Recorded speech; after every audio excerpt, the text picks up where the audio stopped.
2018 December Andhra Pradesh నుంచి శబరిమల అయ్యప్పస్వామి దర్శనానికి నలుగురు స్నేహితులు కారులో బయల్దేరారు. డ్రైవర్ రమేష్, మిగతా వాళ్లు వెనక సీట్లో అయ్యప్పమాల వేసుకుని భజనలు పాడుకుంటూ వచ్చారు. రాత్రి 1:30 అయ్యేసరికి కేరళ అడవుల్లోకి కారు ప్రవేశించింది. అక్కడ నెట్వర్క్ లేదు, స్ట్రీట్ లైట్లు లేవు, కేవలం హెడ్లైట్ వెలుగు. చుట్టూ అడవి నిశ్శబ్దం. అప్పుడే రోడ్డుపై ఒక ఆడమనిషి నిలబడి ఉంది. తెల్ల చీర, జుట్టు ముందుకు వాలిపోయింది, ముఖం కనిపించలేదు. వెనక సీట్లో ఉన్నవాడన్నాడు, అన్నా, పాపం, ఆపుదామా? రమేష్ కాస్త భయపడినా, అయ్యప్పనామం ఉంది కదా అని కారాపాడు. ఆమె ఏం మాట్లాడ్లేదు.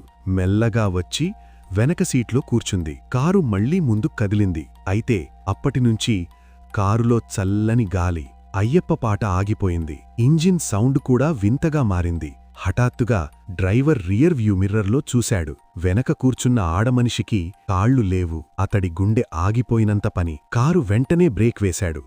అంతలోనే వెనక సీట్లో ఉన్నవాడు కేకపెట్టాడు, అన్నా, ఆమె మా మధ్య లేదు, కాని మా మధ్య కూర్చున్నట్టు ఫీలింగ్ వస్తోంది. అప్పుడే డాష్బోర్డ్ దగ్గర ఉన్న అయ్యప్ప ఫోటో ఊగింది. కారు ఆగిపోయింది.